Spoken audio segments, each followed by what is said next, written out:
아버지의 영광을 위한 아들의 영화 1절 2절입니다. 예수께서 이 말씀을 하시고 눈을 들어 하늘을 우러러 이르시되 아버지여 때가 이르러 싸우니 아들을 영화롭게 하사 아들로 아버지를 영화롭게 하게 하옵소서. 아버지께서 아들에게 주신 모든 사람에게 영생을 주게 하시려고 만민을 다스리는 권세를 아들에게 주셨음이로소이다.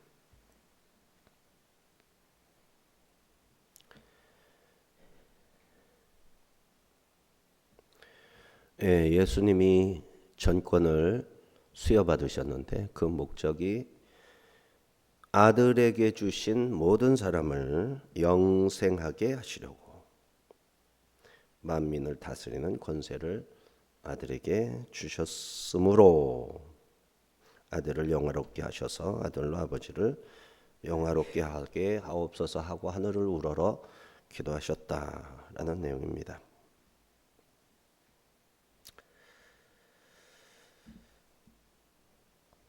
이 말씀을 하시고라고 했는데 이는 만찬 장소를 떠나신 후에 포도나무 비유 감람산 기도 직전까지 15장에서 16장까지의 말씀을 가리키죠. 13장에서 세계명 천국 처소에 대해서 그리고 15장에서 그리스도와의 상호내주 연합 포도나무 통해서 주의 죽으심과 부활, 승천, 주의 이름으로 드리는 기도 16장에서 세상에 대한 주님의 승리를 선포하는 말씀들을 이 말씀을 하시고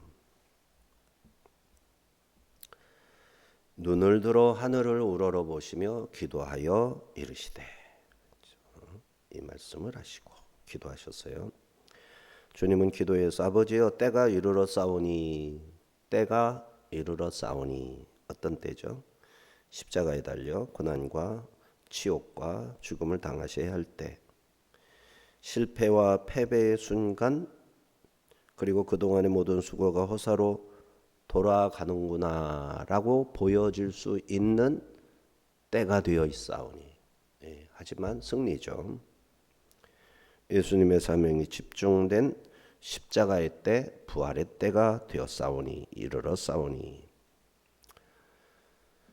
자, 때가 되어서 기도드립니다 하고 드리는 기도가 자기 자신을 위한 기도가 아니라 제자들을 위한 기도죠. 그것보다도 아버지의 영광을 위한 기도죠. 아버지를 영화롭게 해드릴 수 있도록 아들도 영화롭게 하옵소서. 공간 모금에서는 겟세마네 기도로 이 기도가 이제 병행이 되는데 아버지의 원대로 하옵소서 기도합니다. 그리고 2절에서는 아들을 영화롭게 하셔서 아버지를 영화롭게 하셔야 하는 이유를 말씀을 하시는 거죠.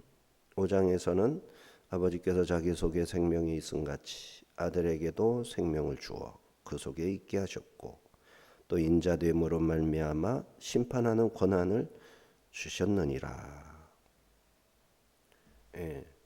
베데스다 연못의 사건 이후에 이제 그 소경하고 대화 연장선에서 하신 말씀이죠. 여기서도 아버지는 이미 아들에게 만민을 다스리는 권세와 생명을 주셔서 아들에게 속한 생명들로 영생을 얻게 하신다. 그래서 아버지께서 아들에게 넘겨준 에서 아들에게 예수님에게 속하게 된 생명들에게 영생을 주기 위해 그죠? 영생을 주기 위해 권세를 받았다. 그런데 영생은 뭐라고 그랬죠? 하나님을 믿는 것, 예수 그리스도를 믿는 것, 그리스도를 보내신 이를 믿는 것, 그것이 영생이니이다 그랬죠. 예수님을 믿는 게 영생입니다. 하나님을 믿는 것이 영생입니다.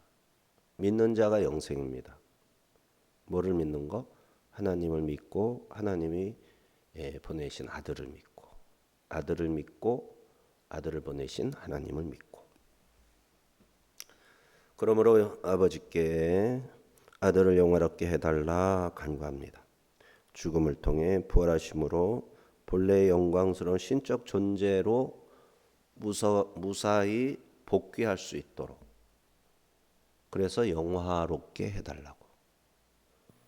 아버지와 함께 천상의 보좌에 앉는 것이 가장 영화죠. 직접적인 영화죠.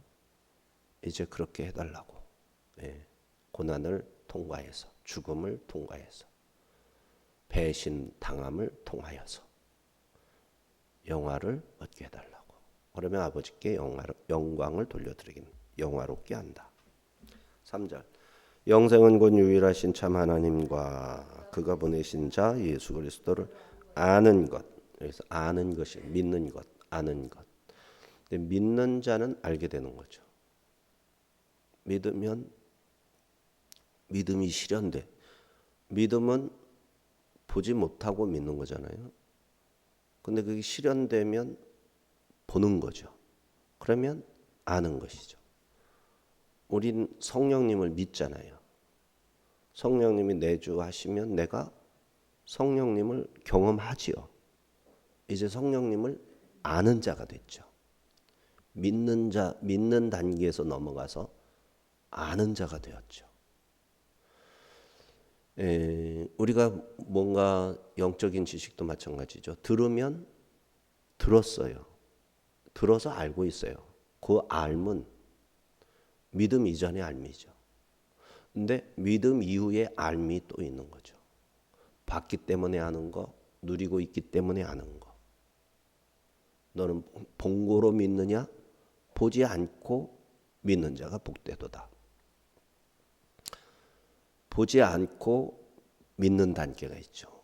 그 앞에 도마는 예수님의 말씀을 다 들어서 알고 있거든요.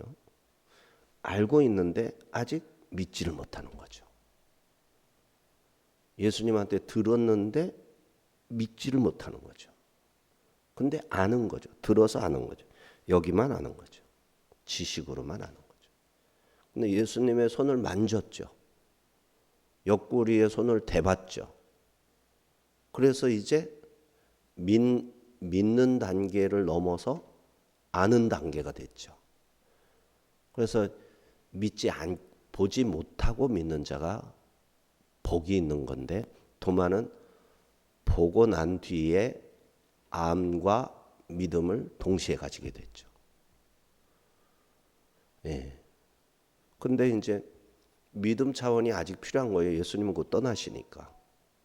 계속 보는 상태에서는 믿음이 필요 없죠. 예수님을 지금 보고 있는 상태에서.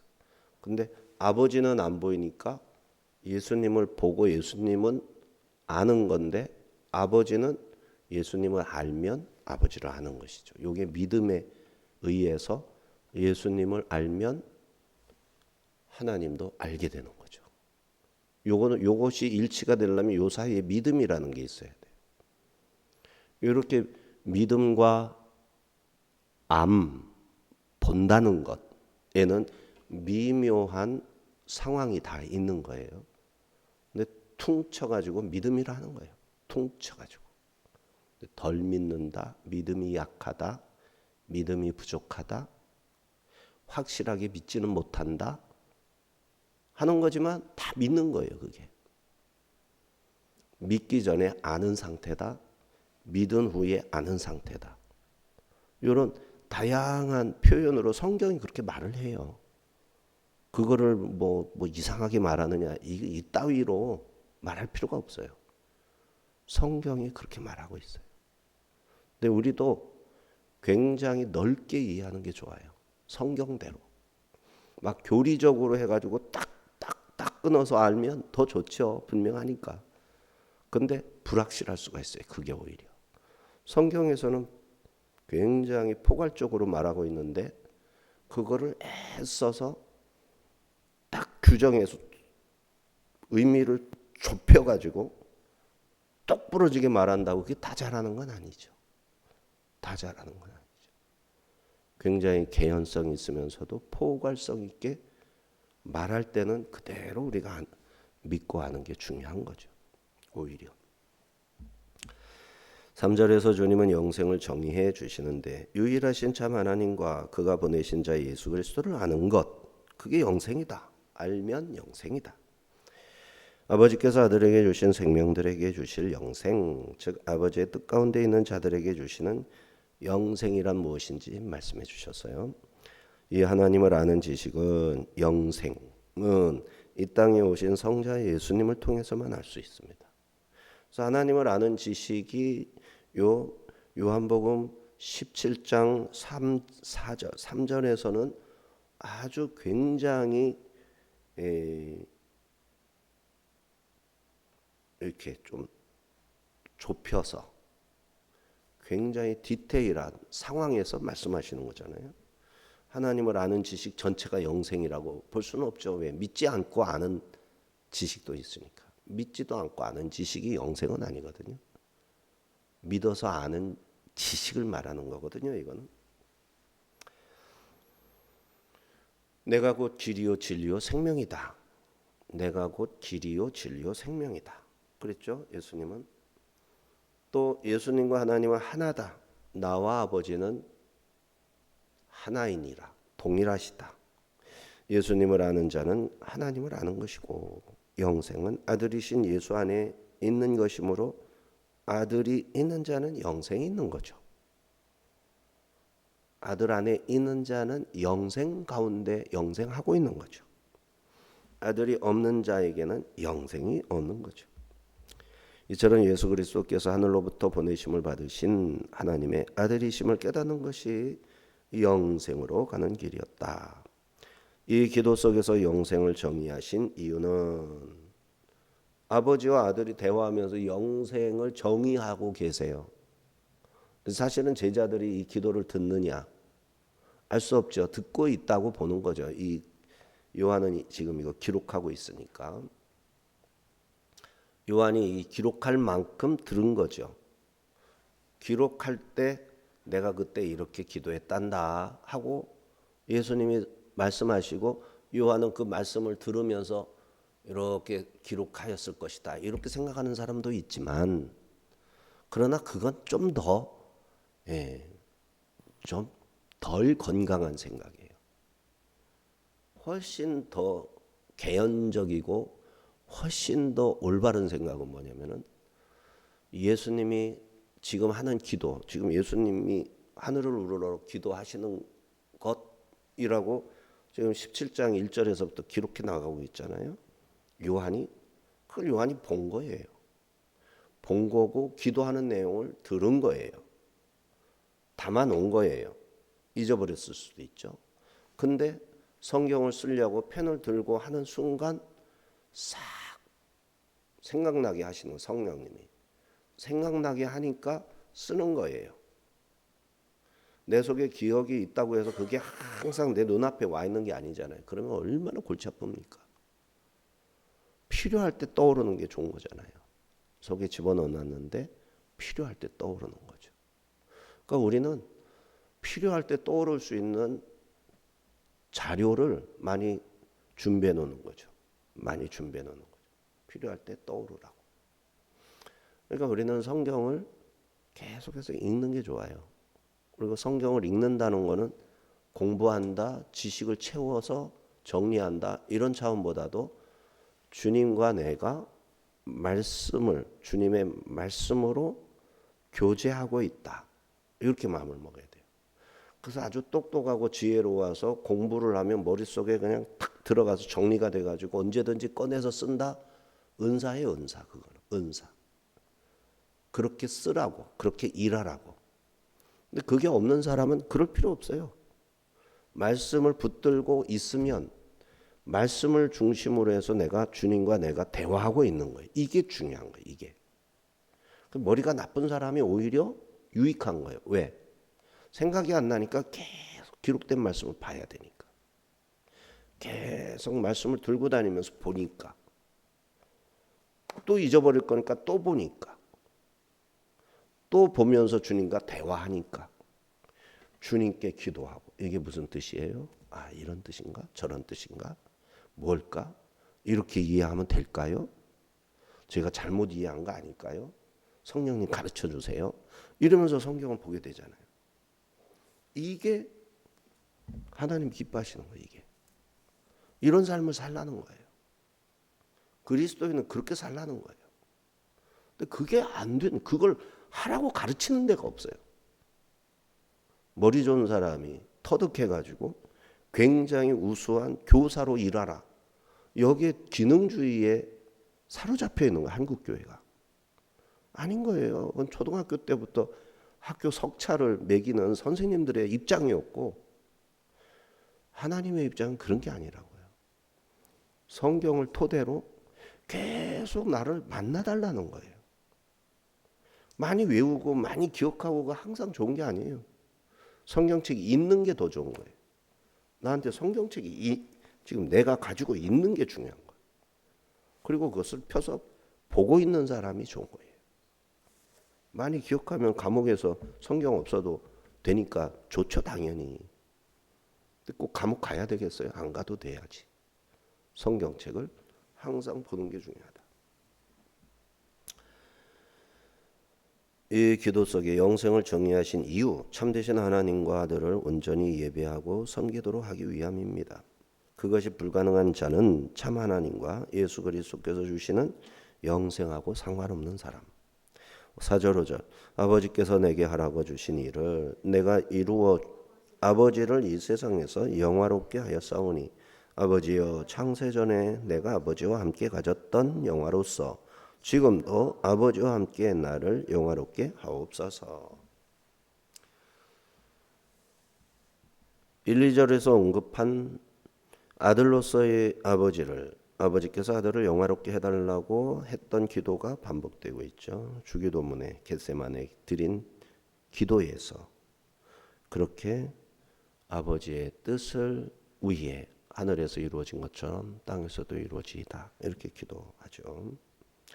하나님께서 예수님에게 주신 일은 그가 예수 그리스도 안에서 택하신 모든 사람에게 영생을 주시는 것이다 했죠. 주님은 지상생애 가운데 그 일을 다 행하셨습니다. 영생을 다 주었어요. 영생이 뭐라고 그랬죠? 그리스도를 아는 거. 그리스도를 보내신 자를 아는 거. 그것이 영생.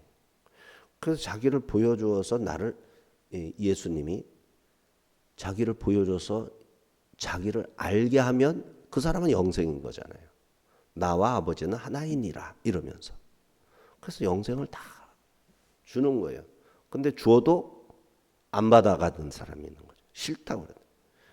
물티슈 전도하려고 줘도 안 받는 사람이 있죠. 싫다는 거죠. 그러면은 뭐 영생 없는 거죠. 그렇게 아버지께서 주신 일을 다 행하여 아버지를 영화롭게 해드렸던 것입니다. 이제는 아버지께서 자기를 영화롭게 해달라. 십자가에 못 박혀 죽고 3일 만에 부활하고 승천 40일 만에 승천하시고 50일째 천상에서 성령을 보내주시고 그래서 영화롭게 해달라. 주님은 창조주로서 창사전에 아버지와 함께 세상을 지으셨습니다. 요한복음의 서두에서 태초에 말씀이 계시니라. 이 말씀이 하나님과 함께 계셨으니 이 말씀은 곧 하나님이시니라. 그가 태초에 하나님과 함께 계셨고 라고 했죠. 이제 그때 영화로운 존재로 복귀시켜 달라. 창세에 태초에 말씀이 계시니라 하신 그 말씀 창조의 영화로운 때로 복귀시켜 달라 하신 내용이 되는 거예요. 예수님은 하나님으로서 영원성과 자존성에 있어서 아버지와 동일 본질이시죠. 창조주로, 구속주로 동일 본질, 영원성과 자존성. 시간을 초월하여 존재하시고 이 세계의 시작이시고 또한 끝이 되십니다. 6절 7절 세상 중에서 내게 주신 사람들에게 내가 아버지의 이름을 나타내었나이다. 그들은 아버지의 것이었는데 내게 주셨으며 그들은 아버지의 말씀을 지켰나이다. 지금 그들은 아버지께서 내게 주신 것이 다 아버지께로부터 온 것인 줄 알았나이다.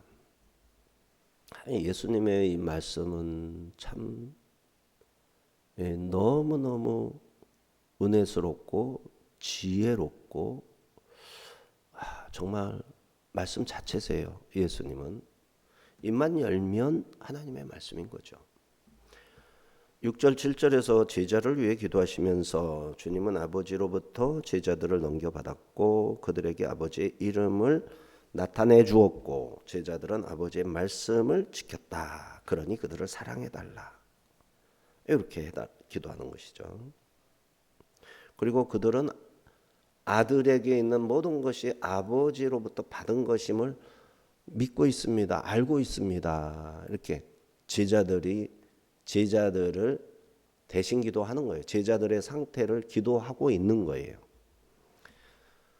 제자들은 다 아버지의 소유였습니다. 하지만 그들은 하나님이 잃어버린 자들 가운데 있었고 무지했고 그들을 가르쳐서 말씀과 사명이 다 하나님께로부터 온 것을 알게 가르치고 훈련하신 거예요. 3년 동안. 8절 나는 아버지께서 내게 주신 말씀들을 그들에게 주었사오며 그들은 이것을 받고 내가 아버지께로부터 나온 줄을 참으로 아오며 아버지께서 나를 보내신 줄도 믿었사옵나이다. 알기도 하고 믿기도 하고 아버지께로부터 나왔다. 아버지로부터 필리오케 성령이 출현할 때 필리오케를 쓰잖아요. 성령은 아버지께로부터 그리고 아들로부터 서방교회 신앙고백이죠.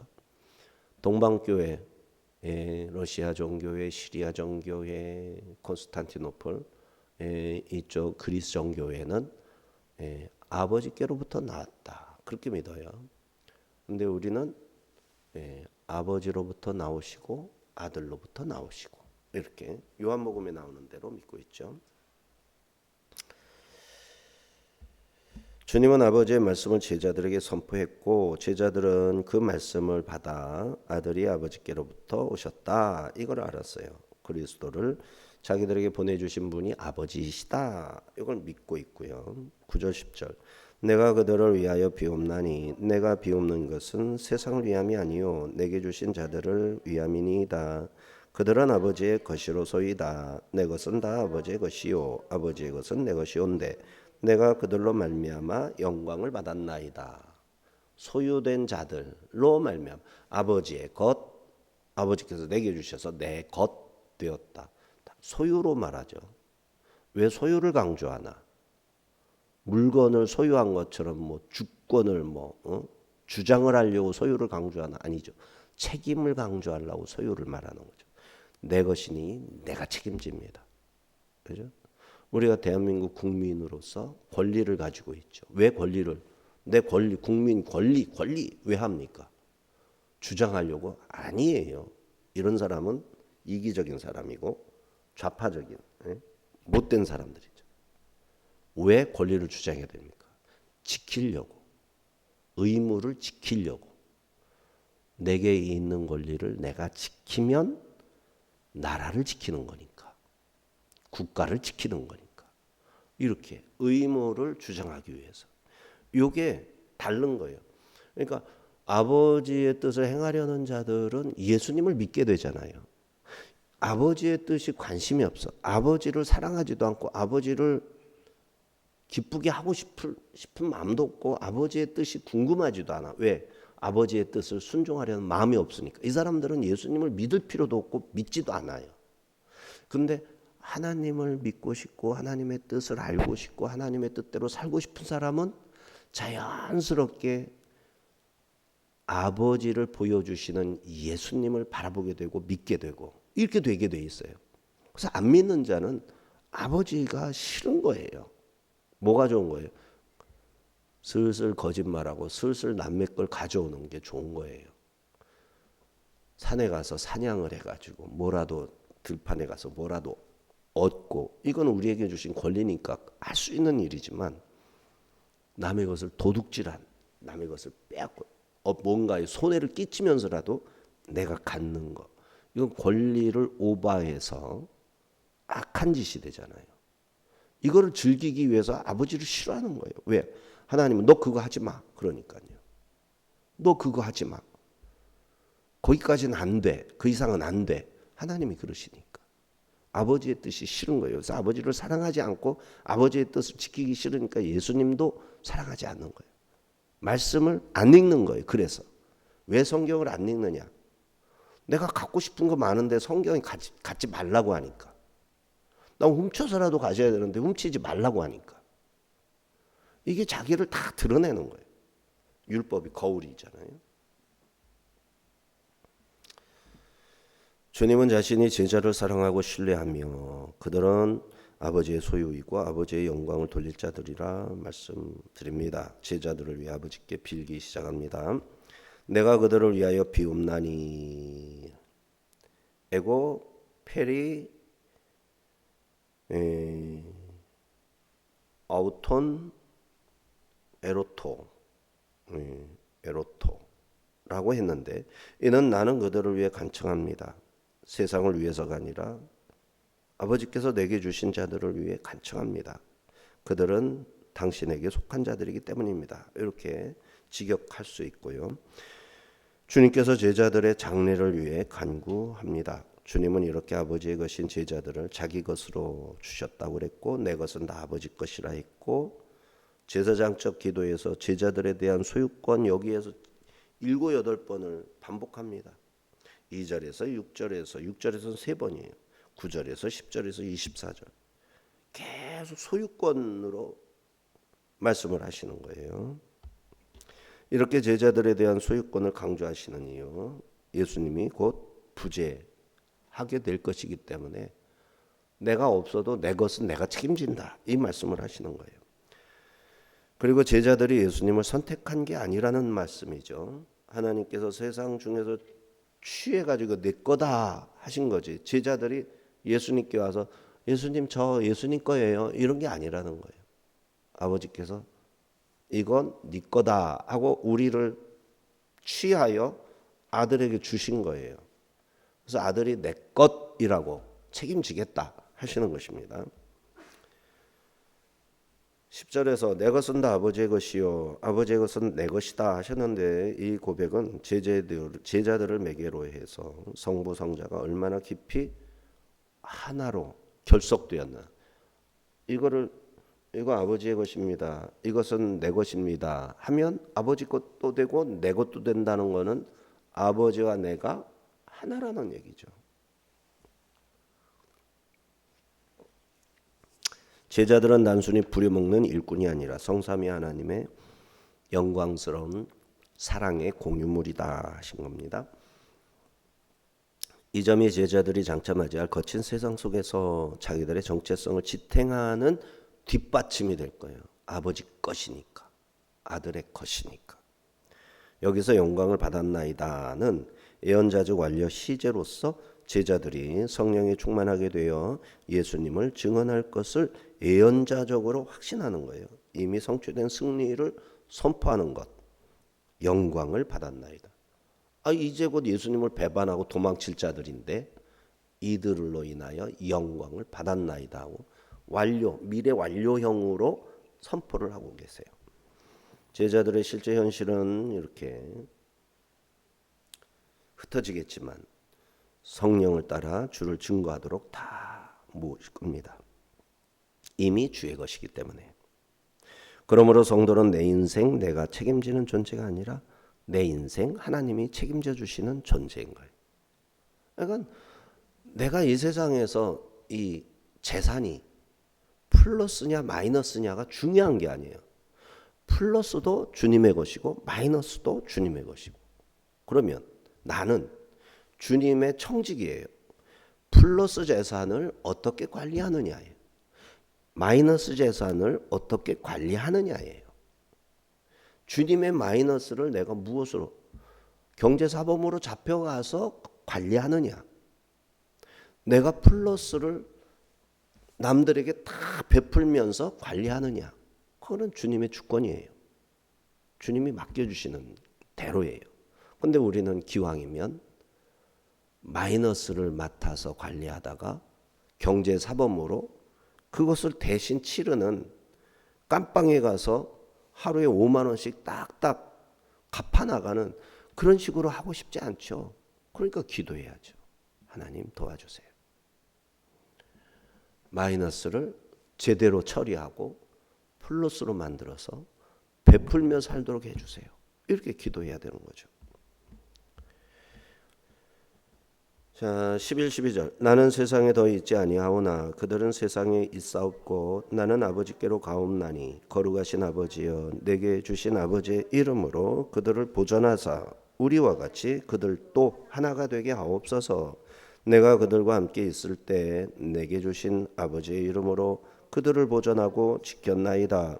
그 중에 하나도 멸망하지 않고 다만 멸망의 자식뿐이오니 이는 성경을 응하게 함이니이다. 나는 더 이상 세상에 있지 않겠습니다. 하지만 그들은 세상에 있을 것이고 저는 아버지께로 갑니다. 말씀하신 거죠.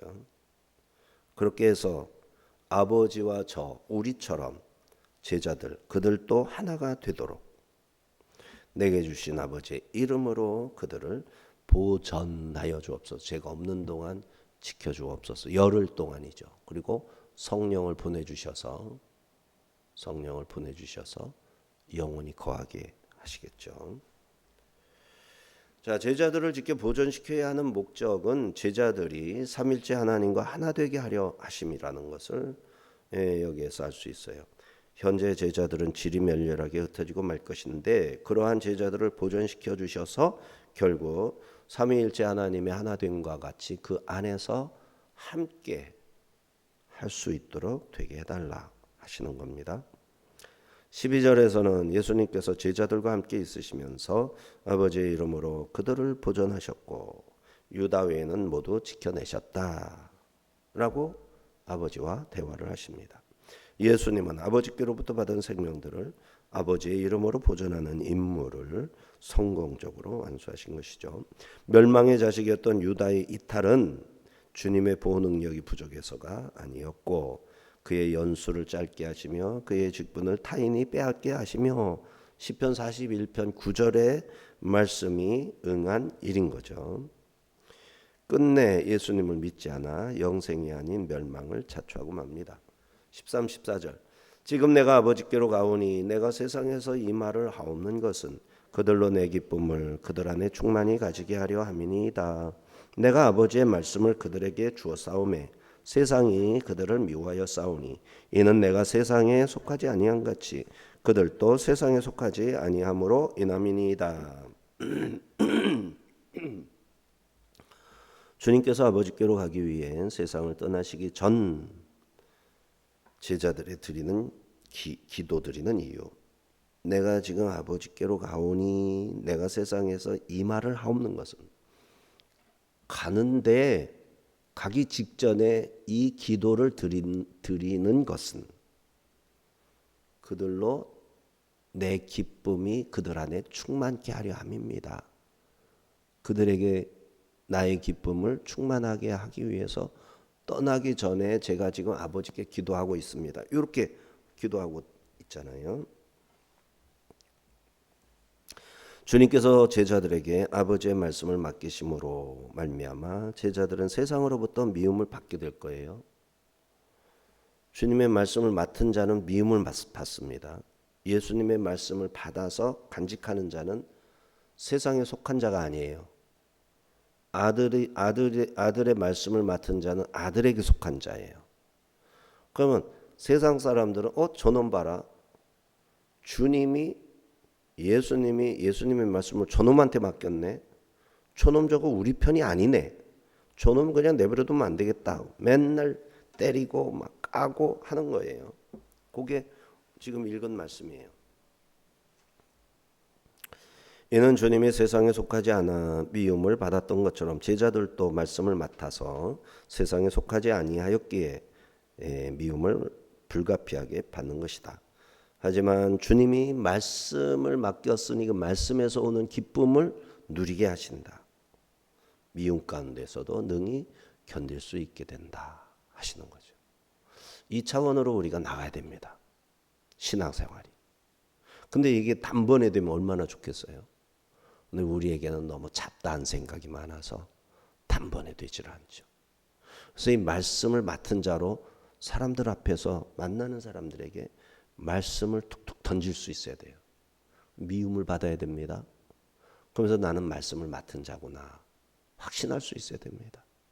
그러면서 내 인생을 정말 아껴가면서 살아야 돼요. 아껴가면서. 다 허비하는 거잖아요. 안 그러고 살면. 다 낭비해버리는 거잖아요. 하나님이 주신 인생을 그렇게 낭비할 수 없죠. 말씀을 맡은 자로서 그 말씀을 전함으로 사람들에게 이놈은 우리 편이 아니네. 너 좀 맞아봐라. 에라 이 녀석아. 너 세상을 그렇게 살면 어떡해.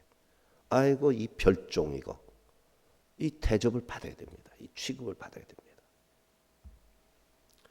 주님은 포도나무 비유에서 내가 이것을 너희에게 이르면 내 기쁨이 너희 안에 있어 너희 기쁨을 충만하게 하려 함이라 하셨습니다. 포도나무 가지가 줄기에 붙어 있으면 절로 열매를 맺어 기뻐하게 되는 것처럼 제자들도 주님 안에서 계명을 지킴으로 기쁨이 충만할 것입니다. 주님은 십자가를 통하여 죽음을 맞으시고 사흘 만에 부활하셔서 영광을 입으십니다. 그리고 제자들을 만나시고 하늘 보좌에 오르실 겁니다. 제자들이 누렸으면 하는 기쁨은 아버지의 영광으로 들어갈 아버지의 영광에 들어갈 소망이 있기 때문에 기쁜 것이죠. 그 기쁨은 하나님의 뜻에 순종할 때 얻게 되는 것이고요. 이제 제자들은 심히 큰 비통함에 사로잡히지만 주님께서 아버지께 버림받으시는 비통함을 겪으셔야 영광을 얻으셨던 것처럼 제자들도 비통함을 통과하여 말씀을 받아서 그 말씀이 주는 기쁨으로 충만하지만 비통을 겪으면서 영광을 잊게 되는 겁니다. 제자들이 세상의 증오 대상이 되는 것은 세상에 속하지 않고 아버지의 말씀을 가졌기 때문입니다. 게다가 그리스도인들은 세상 일을 악하다 증언하기 때문에 세상으로부터 미움을 당할 수밖에 없어요. 그러한 중에도 그리스도의 증인들은 그들이 회개하고 구원받도록 기도하며 주저하지 않고 또 용서도 해주고 그럼에도 세상에 속하지 않고 그리스도께 속하였기에 미움을 피할 수는 없는 겁니다. 15절 16절 내가 비옵는 것은 그들을 세상에서 데려가시기를 위함이 아니요 다만 악에 빠지지 않게 보전하시기를 위함이니이다.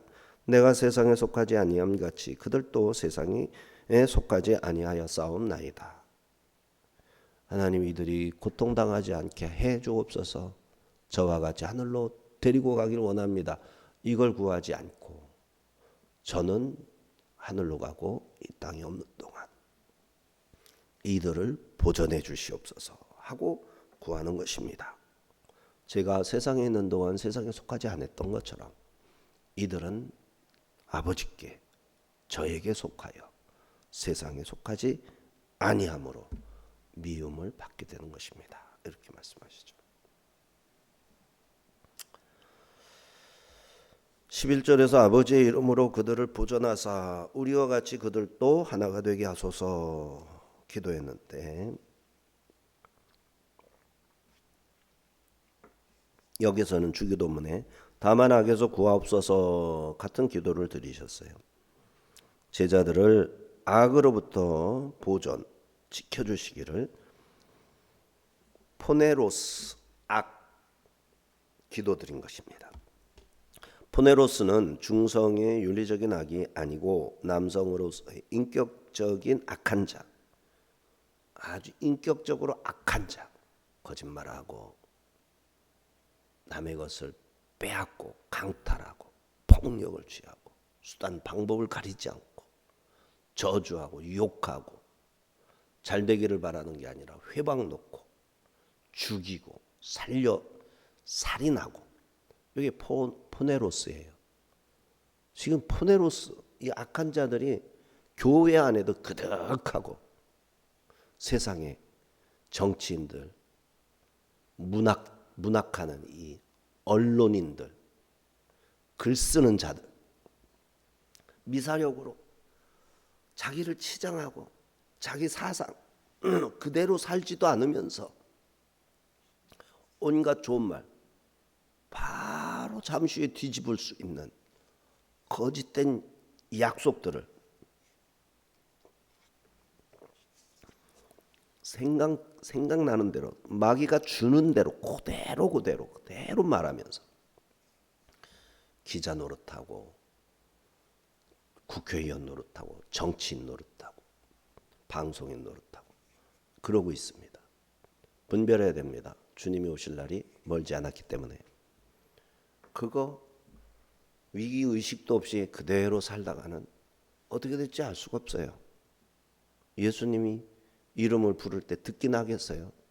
무슨 소리야, 이 좋은 세상에 무슨 저 가짜 예수다. 예수님이 오셔서 자기 이름을 부르는데 저 가짜 예수다. 그럴 판인 거예요 지금. 오늘날의 그리스도인들을 공격하는 사단 역시 악을 행하는 자들을 통해 제자 공동체의 분열과 타락을 조장하고 예수님을 증거하지 못하게 방해합니다. 그리스도께서 기도해 주심을 믿는 자가 되어 이러한 악한 자들과 타협하거나 동참하지 않으며 그들의 악에 굴복하지 않아야 합니다. 주님은 지금의 그리스도인들을 위해서도 쉬지 않으시고 기도하십니다. 요한 공동체에 속한 형제들처럼 극심한 박해를 직면해서 주의 기도를 확신하고 환난을 면제받기를 바라기보다 환난 가운데서도 악에 빠지지 않기를 기도해야 하겠습니다. 제자들은 세상으로부터 박해와 공격을 당하게 될 거예요. 그리스도께서 그러듯이 세상에 속하지 않았기 때문입니다.